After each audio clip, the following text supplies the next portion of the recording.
ورحمة الله وبركاته. الأول صلوا على سيدنا النبي عليه أفضل الصلاة والسلام.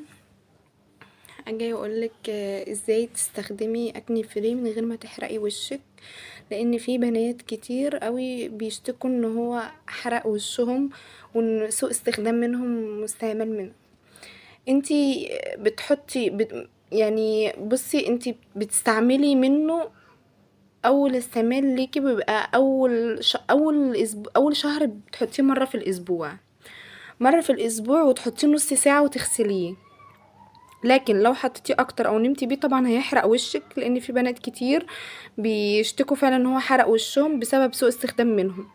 تاني شهر بتحطيه في الاسبوع مرتين نص ساعة واغسله. تالت شهر 3 مرات في الاسبوع واغسله. رابع شهر 4 مرات في الاسبوع واغسله، هكذا.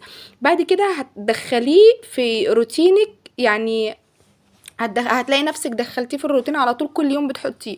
بيخلي يا بنات الوش زي السيراميكا، بيشيل الحبوب واثار الحبوب ويعمل تقشير للبشرة، بينضف وشك خالص. مع استعمالك اليومي هتلاقي وشك منور كده مزلط، يعني بيلمع زي السيراميكا.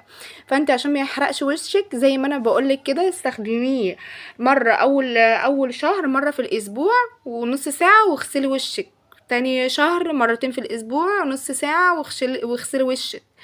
لكن ما تسيبوش اكتر من كده ومده، وبعد كده تحطيه على طول في روتينك اليومي وهتلاقيه تمام حلو قوي معاكي.